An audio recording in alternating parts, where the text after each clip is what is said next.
민수기 7장입니다.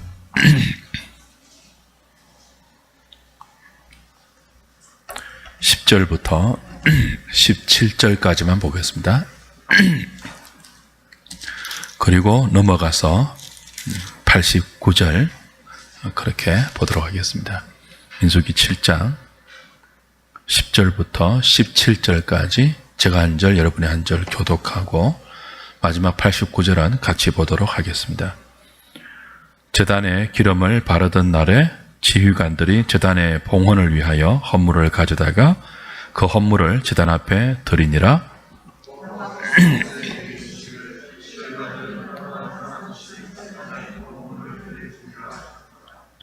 첫째 날에 헌물을 드린 자는 유다 지파 암미나답의 아들 나손이라.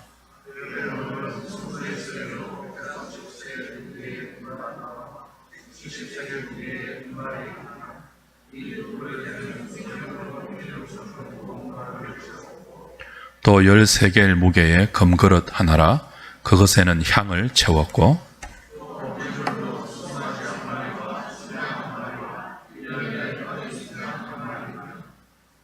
속죄 제물로 수염소 한 마리이며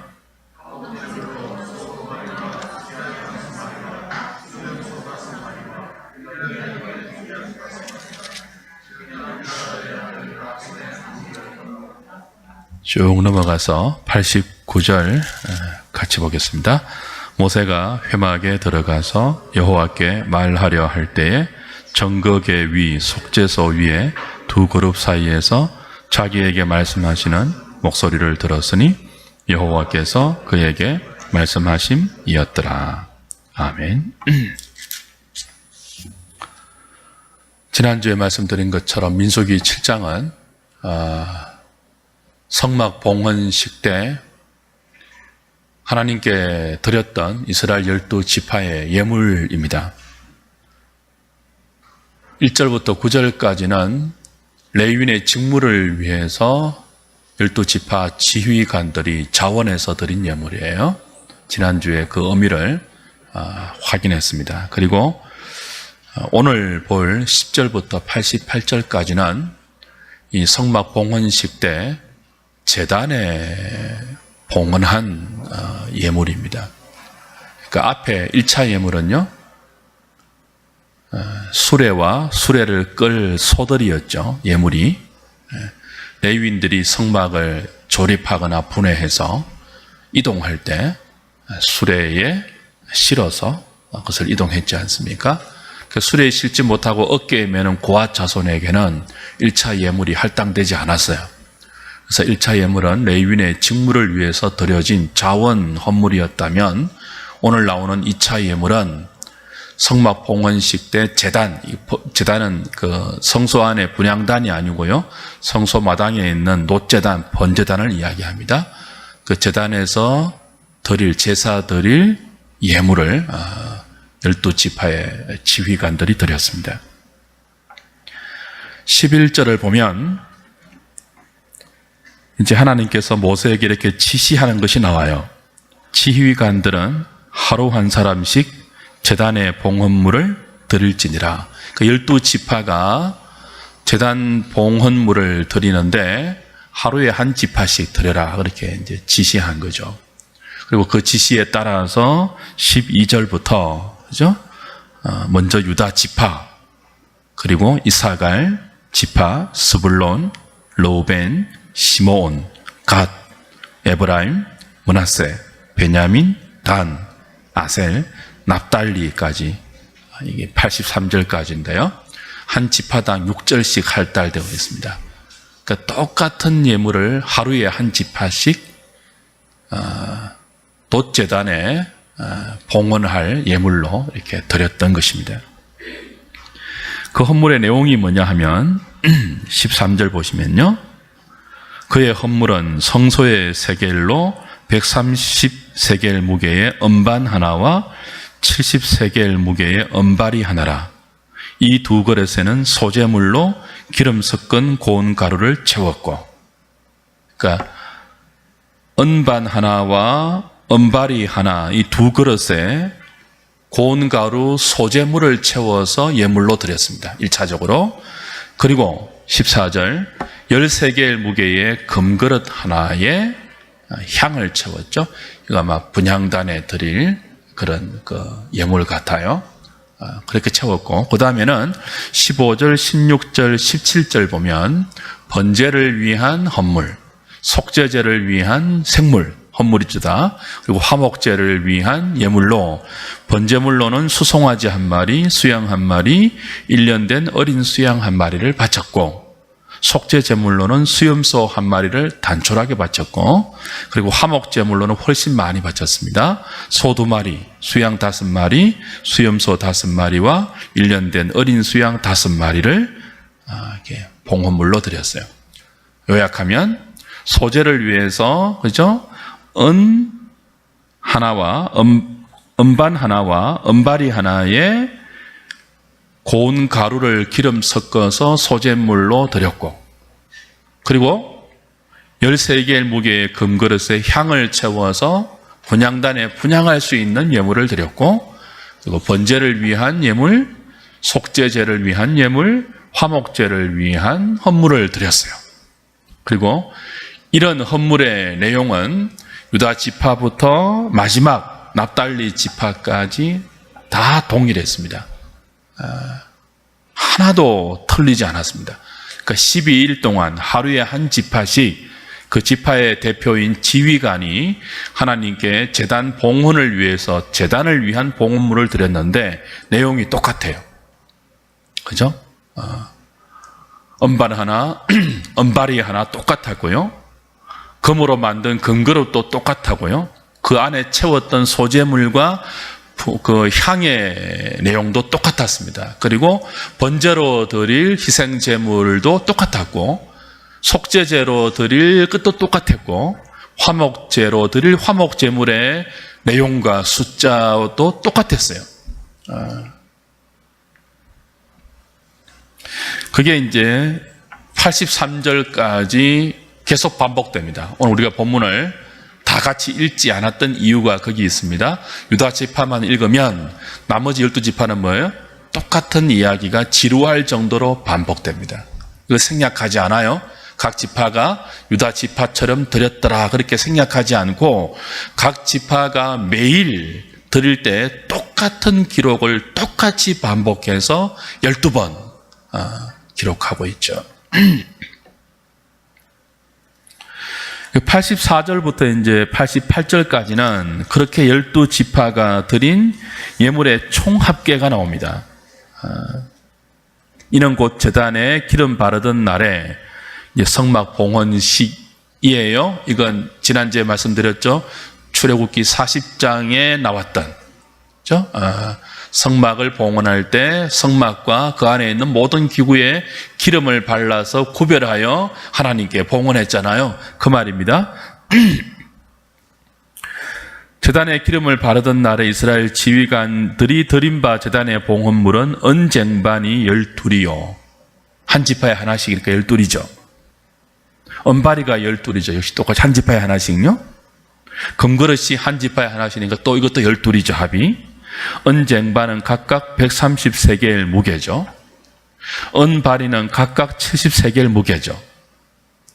성소의 세겔로 모든 기구의 은이 합하면 2400세겔이고, 이걸 다 이제 총합한 것이 84절부터 88절까지의 내용이에요. 합하니까 모두 12지파가 제단 봉헌을 위해서 이런 헌물을 드렸다. 그렇게 요약하고 나서 그 다음 89절에 어떻게 끝이 나요? 그렇게 다 제단의 봉헌물을 여호와의 지시대로 드렸더니 하나님께서 모세가 회막에 들어갈 때 지성소 법궤 위 두 그룹 사이에서 모세에게 말씀하셨더라. 그 말씀은 여호와의 소리였더라. 이렇게 이제 마무리가 되는 거죠. 오늘 우리가 이 본문에서 배워야 할 것이 무엇입니까? 도대체 이 성막 봉헌식 때 왜 이런 예물들이 길게 반복되고 있느냐 하는 것입니다. 자, 지난주 1차 예물의 의미 기억나십니까? 레위인들이 성막을 옮길 때 그 성막을 분해한 그 텐트와 기물들을 수레에 실어서, 그죠? 이동하기 위해서 그 수레를 끌 소를 자원해서 봉헌했잖아요. 하나님이 지시한 게 아니에요. 1차 예물은. 그러니까 지휘관들이 하나님께서 우리를 성막 중심으로 진영을 짜게 하고 구름 기둥이 떠오르면 이동해야 하는데 그 이동할 때 필요한 것이 이거겠구나. 레위인들에게 필요한 것이 수레가 필요하겠구나. 수레를 끌기 위해서는 소가 필요하겠구나. 그렇게 판단을 해서 그 예물을 드렸죠. 그랬더니 하나님께서 그 예물을 레위인의 직무에 맞게 배분해 주셨잖아요. 그 1차 예물은 자원한 그 예물로서 스스로 어떻게 하면 레위인을 도울 수 있을까? 그래서 우리가 이 성막 중심으로 잘 이동할 수 있을까를 지혜롭게 판단해서 드린 예물이에요. 하나님께서 이런 예물을 소를 바쳐라, 소가 끄는 수레를 바쳐라 이렇게 지시한 적이 없어요. 근데 오늘 2차 예물은 차이가 뭡니까? 지시하셨죠. 11절 다시 보세요. 여호와께서 모세에게 이르시기를 지휘관들은 하루 한 사람씩 제단에 봉헌물을 드릴지니라. 그러니까 하루에 다 갖고 오지 말고 12일에 나누어서 지파별로 하루씩 갖고 와라고 지시하셨고, 정확하게 봉헌물의 내용을 지시했다고는 기록되어 있지 않지만 12지파에 봉헌 드린 그 물건 헌물이 다 똑같았거든요. 심지어는 개수와 은과 금의 무게까지 똑같았어요. 그러니까 이걸 하나님이 지시하지 않았다고 생각할 이유가 없습니다. 지시하셨어요. 1차 예물과 다르게 하루에 한 지파씩 제단에 바칠 봉헌물을 드려라. 그 봉헌물의 내용은 이러이러하니라고 하셨다는 거죠. 왜 이런 생각이 가능합니까? 자, 1차 예물은 레위인의 직무에 관계된 거잖아요. 근데 2차 예물은 뭐예요? 제단의 봉헌물이에요. 여기 제단은 놋제단이죠. 성소에 있는, 성소 마당에 있는 놋제단이에요. 속죄제를 드리고 번제를 드리고 화목제를 드리는 그 단이에요. 그럼 생각해 보십시오. 그 제단에 드릴 봉헌물을 지휘관들이 마음대로 판단해서 생각해서 이런 예물을 이만큼 드리면 좋겠다고 스스로 판단할 수 있는 성격입니까? 그렇지 않습니다. 우리 이미 레위기 할 때 다 배웠잖아요. 제단에서 드리는 제사는 죄인들이 하나님께 용서받고 하나님과 화해의 은혜를 누리면서 하나님께서 주시는 은혜와 복을 누리는 방편이에요. 누가 마련해 주신 방편이에요? 하나님께서 마련해 주신 방편이에요. 이스라엘 백성들이 고안해서 우리가 하나님께 나가기 위해서는 이런 제사를 드려야 되겠다, 이런 제사를 드리기 위해서 필요한 제물은 이런 것이 되겠다라고 연구하거나 회의해서 내린 결론이 아니에요. 성막을 지으라 하신 분도 누구예요? 하나님이세요. 성막 안에서 너희들이 이런 때는 이런 제사를 이런 제물로 가지고 나에게 드리라고 아주 세밀하고 정확하고 구체적으로 지시하신 분이 누구예요? 하나님이세요. 그리고 그런 성막이 완성되었단 말이에요. 그래서 완성되어서 하나님께 봉헌하는 날 성막에 기름을 바르라고 했잖아요. 구별했잖아요. 성막이 텐트이니까 이 텐트와 다른 텐트를 구별하기 위해서 기름을 발랐고, 그 성막 안에 있는 모든 기물을 다른 기물과 구별하기 위해서 기름을 발라서 하나님께 봉헌했단 말이에요. 그리고 이제 그 봉헌식 때 뭐 하는 것입니까? 첫 제사를 드리는 거죠. 어디에서요? 제단에서. 소제를 드리고, 물론 소제는 생물이 없는, 피가 없는 그런 곡식의 제사이지만 소제를 드리고 번제를 드리고 속죄제를 드리고 화목제를 드리는 거예요. 근데 그 제사에 필요한 헌물을 드리는데 자기 생각대로 드려서는 안 되죠. 그래서 11절에 여호와의 지시가 나오는 거죠. 무엇을 알 수 있습니까? 우리가 하나님께 이렇게 기도회로 나가고 모여서 예배로 나가고 공동체가 하나님께 나갈 때 혹은 개인이 하나님께 은혜를 받기 위해서 나갈 때 무엇이 필요하다는 거죠? 우리의 그냥 타락한 종교성대로, 우리의 생각대로, 우리의 감정과 우리의 기분대로, 우리의 형편과 처지에 따라서 나가서는 안 돼요.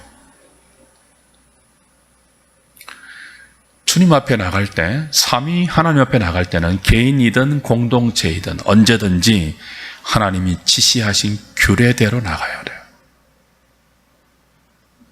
소제를 드릴 때는 고운 곡식을 빻아서 가루로 만들어 이렇게 나가야 되죠. 속죄제를 드릴 때는 이런 예물로 하나님께 드려야 한다고 하나님이 말씀해 주셨기 때문에 그 말씀해 주신 대로 나가야 돼요. 그걸 첫 번 성막 봉헌식 때 가르치는 거죠. 각 지파의 지휘관들이 정확하게 하나님이 가르쳐 주신 대로 이 헌물을 드리면서 그렇게 하나님께 예배하는 의미가 무엇인지를 배우고 있는 것입니다. 왜 하루에 이거 다 드리라고 하지 않고 12일 동안 나누어서 하루에 한 지파씩 이렇게 드리라고 했을까요? 지교율법도 하잖아요. 똑같은 예배를 드리는데요. 똑같은 양으로, 똑같은 형식으로 12번이나 반복해서 똑같은 헌물을 드리면서 똑같은 제사를 드리면서 생각하라는 거예요. 도대체 이렇게 지루할 정도로 반복되는 이 예배의 의미가 뭐냐? 왜 이걸 퉁쳐서 하루에 다 그냥 받으시지 않고 구차할 정도로 하루에 한 지파씩 다른 지파다 다 볼 거 아니에요. 성막 봉헌식이니까 모든 이스라엘 백성들이 다 모여서 하나님께 드리는 그런 날이란 말이에요. 하루에 한 지파가 드리는 그 소제, 그 번제, 그 속죄제, 그 화목제. 아니 왜 화목제의 제물이 더 많지? 왜 속죄제는 이렇게 또 한 마리로 단촐하게 드리지? 뭐 이런 것 다 생각하면서 이렇게 드리라고 하신 하나님의 의도가 뭐지? 12일 동안 생각할 수 있는 기회를 주신 거죠. 그리고 하나님께 그렇게 드려지는 모든 제사의 의미를 그들은 깊이 하나님의 의도와 더불어 생각하면서 이 제사를 통해서 죄인들을 받아주시고 용서해 주시고 화해를 이루어서 하나님의 생명과 복을 나누어 주시는 그 하나님의 은혜를 깊이 12번이나 경험할 수 있도록, 한 번에 퉁치는 것이 아니고 12번이나 경험할 수 있도록 기회를 주시는 거죠.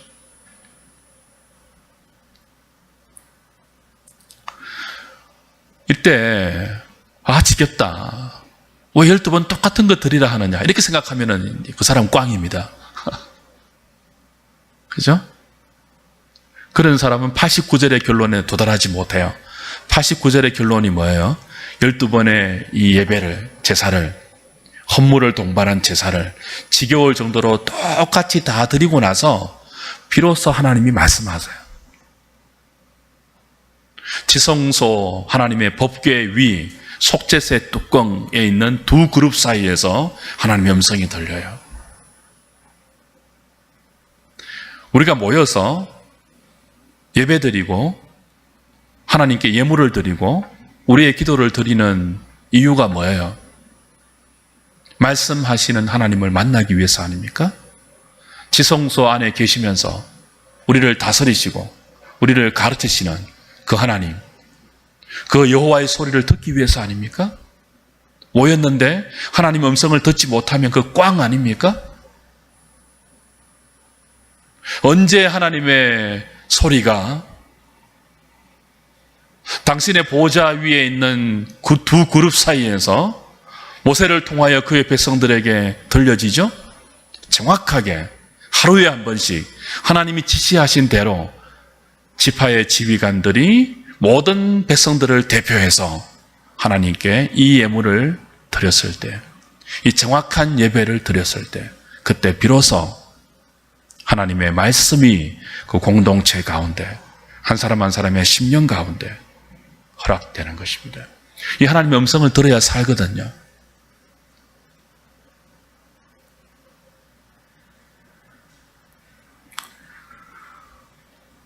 사랑하는 여러분, 성막 봉헌식 때 2차 예물의 의미는 선명합니다. 12일 동안 반복되었던 제단에서 드려지는 제사를 위한 그 봉헌물을 그들이 보면서 그 봉헌물과 더불어 드려지는 제사에 참여하면서 하나님께서 마련해 주신 은혜의 방편의 의미를 깊이 깨닫는 거죠. 성막에서 드리는 제사가 뭐라고 했습니까? 은혜의 방편이에요. 그럼 그 제사를 위해서 드려지는 헌물은 어떤 의미입니까? 요즘 말로 하면 헌금이라고 할 수 있겠죠. 하나님이 소가 부족하고 곡식이 부족하고 언잔이 부족하고 금그릇이 부족하고 은바리가 부족하고 기름이 부족하고 향이 부족하고 양이 부족하고 염소가 부족해서 너희들 내 앞에 나올 때 이런 거 바쳐라 그러겠습니까? 그렇지 않습니다. 이 모든 성막에서 드려지는 예배는 은혜의 방편이잖아요. 모든 제사는 죄인들이 하나님께 용서받을 수 없는 죄인들이 어떻게 용서받을 수 있으며 그 용서로 끝나는 것이 아니고 화목제, 어떻게 하나님과 화해해서 자신을 소재와 번제로 드리기까지 하나님의 은혜와 생명을 누릴 수 있는가, 그 은혜의 방편이거든요. 그러니까 하나님께서 이런 것들을 드려라고 요구할 때는 어떤 의미가 있다고요? 그게 부족해서 우리에게 받아서 채우겠다는 의미가 아니고 우리 자신을 위해서 너희들 이런 것 가지고 와의 의미입니다. 내가 너희들의 죄를 용서해야 되는데, 내가 너희들과 원수로 지낼 수 없는데, 너희들과 화해할 뿐 아니고 나에게 있는 생명을 주고 사랑을 주고 은혜를 주어야 너희들이 내 백성으로 살 수 있는데, 그걸 주기 위해서 이런 내가 은혜의 방편을 마련해 놓았다. 소제, 번제, 속제제, 속건제, 화목제, 오늘 속건제는 빠져있지만요, 이런 것들을 마련해 놓았으니까 이 내가 마련해 놓은 은혜의 방편을 통해서 내게 나오기 위해서 이런 것 가지고 오라는 거예요.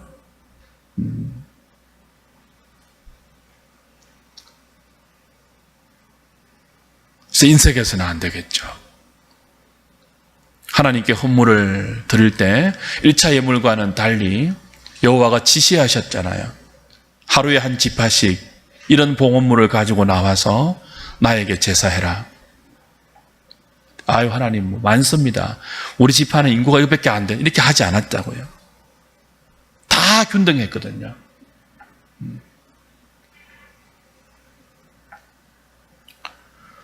소제, 번제, 속제제, 화목제 모두 그리스도를 내다보는 하나님의 사랑의 예표이죠. 성막을 왜 지으라고 한다고요? 성막 자체가 예수 그리스도 아닙니까? 성막에서 드려지는 제사가 무엇을 의미한다고요? 성막으로 오신 그 예수님이 우리를 위해서 십자가에 죽임 당하시고 부활하셔서 하나님께로 가게 만들었고, 그 하나님의 구원과 생명과 은혜를 풍성히 받아 누릴 수 있는 길을 몸소 마련해 주신 것을 이 성막 봉헌식 때 드렸던 소제와 번제와 속제제와 화목제를 통해서 우리가 알 수 있죠. 그래서 예배 드릴 때는, 기도로 모일 때는 아무 생각 없이 나와서는 안 돼요. 왜 이 예물을 드리려고 할까? 왜 이런 식으로 제사를 드리려고 할까?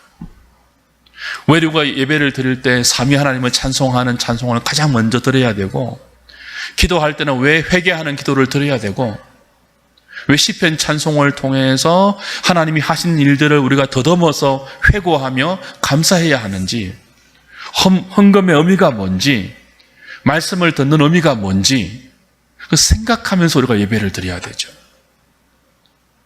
그 생각 없이 습관적으로, 오늘 우리 아침에 새벽 예배 때 나누었던 말씀이 있잖아요. 이스라엘 왕들이 남유다 왕도 그래요. 극복하지 못했던, 특별히 남쪽 유다의 왕이 이스라엘보다는 좀 선한 왕들이 많았는데 그럼에도 불구하고 극복하지 못하였던 것 하나, 산당 예배였죠. 산당 제사. 여호와 앞에서 비교적 정직히 행하였지만 산당은 제거하지 못했다. 그거였거든요. 오늘 우리도 가질 수 있는 문제예요. 왜 산당은 제거하지 못하느냐? 가까이 있거든요. 예루살렘 성전까지 안 가도 되거든요. 가까이 있는데 이 산당은 가나안의 우상 신앙의 잔재예요. 그러니까 타락한 종교성으로 그냥 쉽게 드리는 예배. 타락한 종교성은 하나님을 어떤 분으로 전락시키죠? 천지에 있는 신명 중에 하나로 여기게 만들죠. 우리 할머니들이 소원이 있을 때 천지신명께 부르잖아요. 하늘과 땅에 있는 신이라고 이름할 수 있는 모든 신에게 자신의 안녕을 위해서 빌었단 말이에요. 그러니까 하나님께 예배로 나갈 때 그런 타락한 종교성 가지고 나가면 안 돼요. 그래서 하나님께서 당신의 백성들을 제사로 부를 때는 일일이 그 제사의 정확한 규례를 하나하나 또박또박 제물의 종류와 제물의 숫자와 그 제물을 어떻게 잡아서 간은 어떻게 거풀을 벗기고 내장은 어떻게 바르고 다 가르쳐 주신 이유가 뭐예요? 너희들이 내게 나올 때는 내가 마련한 이 방법, 이 은혜의 방편, 그건 뭐죠? 예수 그리스도이죠. 내가 나의 독생자를 보내어서 너희들을 위해서 십자가에 죽이는 그 죽임의 의미를 기억하고 그 주님이 살아나서 부활하셔서 하나님 보좌 우편에 앉으셔서 성령을 보내어 우리에게 하시고자 하는 그 구원의 의미가 뭐냐? 속건제와 화목제와 번제 속에 다 들어있었잖아요. 그리고 이미 다 확인했잖아요. 그 규례대로 하나님께 나가야 한다는 거예요.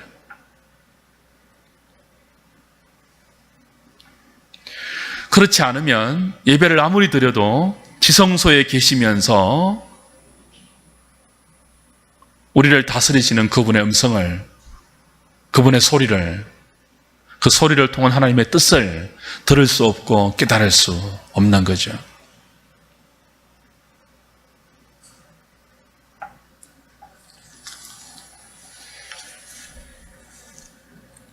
예수님을 통하지 않고는 하나님께로 나갈 수가 없습니다. 성령님은 예수님을 우리에게 가르쳐 주셔서 예수님을 통해서 아버지께 나가게 하는 보혜사 영이에요. 진리의 영이시죠. 그래서 우리가 예배를 드릴 때는 항상 영과 진리로 하나님께 예배드려야 돼요. 요한복음 4장 24절에서 수가성 사마리아 여인에게 예수님 하신 말씀이 그거죠. 아버지께서 이렇게 예배하는 자들을 찾으시난다. 이 산도 아니고 저 산도 아니고 영과 진리로 예배할 때가 온다. 영과 진리로 아버지께 예배하는 자들을 찾으신다. 영과 진리로 예배하는 게 뭐예요? 신령과 진정이죠.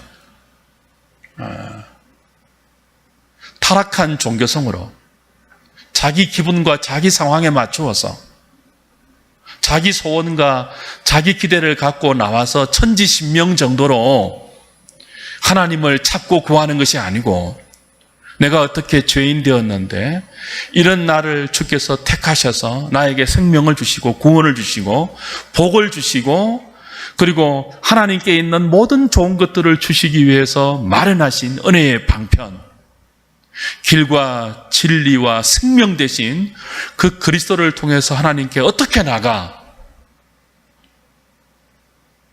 어떻게 하나님을 아련하고 경배하고 노래하고 예배할 수 있는지를 생각하면서 주님의 음성을 듣지 아니하면, 그 하나님의 은혜를 받지 아니하면 내가 살 수 없다는 그런 마음을 가지고 예배에 참석하고 그 예배를 통해서, 그죠? 어떤 사람은 지루하게 여길 거예요. 매일 똑같으니까 12번씩 그냥 12일 동안 똑같이 드리니까. 근데 그 모든 것들을 이기고 나아가 제정해 주신 그 예배의 의미를 생각하면서 하나님께 간구하고 그런 예배가 다 드려졌을 때 여호와의 소리가 들려오죠. 저와 여러분들이 여기에서 모여서 한 하나님을 예배할 때 한 영으로 예배하여 한 진리 대신 그리스도를 붙들고 예배하여 그 복을 누릴 수 있기를 바랍니다. 그래야 살아요. 그래야 우리의 일상이 걸어다니는 말씀이 되어요. 우리의 일상이 하나님께 몸으로 드리는 예배가 되어요. 거룩한 산제사가 되는 거죠. 그거 없이 그냥 막 금송아지 예배 드리면 안 되겠죠? 산당 제사 드리면 안 되겠죠? 적당히 그냥 세상 사람들이 갖고 있는 그런 종교성 가지고 나와서 적당히 하나님께 복을 구하고 적당히 종교적인 만족감을 누리고 적당히 이 정도 헌금하고 이 정도 내가 열심을 부리면 나쁜 일 막아주시겠지, 그 정도로 하는 것은 신앙이 아니에요. 그래서 이 강단이 늘 이게 제사장의 이제 역할인데요. 매일 한 집합씩 12일 동안 그런 제사를 드릴 때 제사장들이 지휘관과 더불어서 백성들에게 가르쳐 줘야죠. 하나님이 이렇게 나오라고 말씀하셨다. 이 제사의 의미는 여기에 있다. 가르쳐 줘야죠. 그래 백성들이 그렇게 알고 하나님께 제사할 수 있잖아요. 이게 제사장들의 직무이죠. 강단의 존재 이유예요. 우리가 어떻게 하나님께 예배할 수 있으며 그 예배를 통해서 우리가 어떻게 하나님의 백성으로 살아가야 하는지를 매일매일 모일 때마다 듣고, 그죠? 이 선포되는 말씀을 통하여 나갈 때는, 마치고 나갈 때는 지성소 위에 두 그룹 사이에 존재하셨던 여호와의 소리를 듣는 것처럼 하나님의 깨닫게 하심과 조명하심 속에서 그분의 뜻을 붙들고 삶의 현장에서 순종하여 나갈 때 하나님이 어떤 분인지 우리는 매 순간 경험하게 되는 것입니다. 하나님이 정말 그런 분이구나. 예배 시간에 말씀하셨던 그 하나님 믿고 순종하면 정말 하나님 그런 분이구나. 노하기를 더디하시고 은혜롭고 자비로우시며 공의롭고 의로우시며 사랑이 많으시며 불의를 기뻐하지 아니하고 진리와 함께 우리를 인도해 가시는 사랑의 하나님이시구나를 구체적으로 경험해서 알 수 있는 것이며, 그렇게 하나님과 그리스도를 아는 것이 곧 영생인 것입니다. 영생은 막 무작정 주어지지 않습니다. 규례대로 주어집니다. 법대로 주어집니다. 하나님이 질서의 하나님이세요. 그분의 제정해 주신 은혜의 방편 외에서는 하나님을 경험할 수 없어요. 그래서 12일 동안 지루하게 똑같은 방식으로 제단 봉헌의 예배를 똑같은 예물로 드리게 하신 것입니다. 그리고 그 지루한 예배가 끝나고 나서 말씀하시는 하나님이 백성들 가운데 나타나신 거죠. 오늘 저와 여러분들이 모여서 드리는 예배, 기도회, 우리의 모든 신앙생활이 이렇게 하나님을 경험할 수 있는 그런 거룩한 예배, 난잡한 예배는 안 됩니다. 금송아지 예배 안 돼요. 그 앞에서 춤추고 뛰놀고 그런 예배 안 돼요. 아프리카 토인들이 드리는 그런 식의 예배는 안 돼요. 그걸 무슨 토착화 그렇게 포장하면 안 되죠. 신앙은 토착화가 아닙니다. 신앙은 성경화예요. 무슨 기독교 신앙이 토착화가 있습니까? 말도 안 되는 소리 하고 있습니다. 아프리카는 아프리카식으로 믿는다고요? 그렇지 않습니다. 그럼 아프리카 예배 드리면 다 방방 뛰어야 됩니까? 무슨 주술을 하듯이? 그렇지 않아요. 성경에서 말씀해 주셨잖아요. 그런 것이 금송아지 예배거든요. 저는 선교사님들하고 논쟁한 적이 있습니다. 일본에서 드리는 예배가 다르고 동남아에서 드리는 예배가 다르고 아프리카 흑인들이 드리는 예배가 다릅니까? 남미에서 드리는 예배가 다릅니까? 그게 어떻게 한 교회입니까? 우리는 사도신경할 때 거룩한 성도의 교통을 믿잖아요. 한 공회됨을 믿잖아요. 교회의 통일성을 고백하잖아요. 한 하나님을 한 성령으로 예배하잖아요. 백인의 하나님, 흑인의 하나님이 다르지 않잖아요. 그래서 우리에게 성경의 진리의 말씀을 주셨잖아요. 객관적인. 그 방법대로, 그 원리대로 하나님을 찾고 하나님을 예배해야 돼요. 청소년들이 드리는 예배가 다릅니까? 그들이 드리는 찬송이 달라요? 그렇지 않습니다. 다 똑같아야 돼요. 그래서 오늘 12일 동안 동일한 방식으로 성전 봉헌식의 예물을 드리게 했고, 그걸 통해서 하나님의 소리로 응답이 주어진 것입니다. 이 시대가 우리가 드리는 예배를 어떻게 평가한다 할지라도 고루하다, 이 시대에 안 맞게 무슨 고리타분한 이런 예배를 드리느냐, 무슨 시편 찬송을 부르고 방방 뛰지도 못하고 손뼉도 안 치고 박수도 안 치고 그런 평가가 우리의 예배를 살리는 것이 아니고, 얼마나 더 성경적이고 얼마나 더 하나님이 기뻐하시는 규례에 가까운 예배인지를 함께 고민하면서 함께 하나님께 사모하는 마음으로 나아가 늘 여호와의 소리를 듣는 저와 여러분 될 수 있기를 주님의 이름으로 축복합니다. 찬송하고 기도하겠습니다.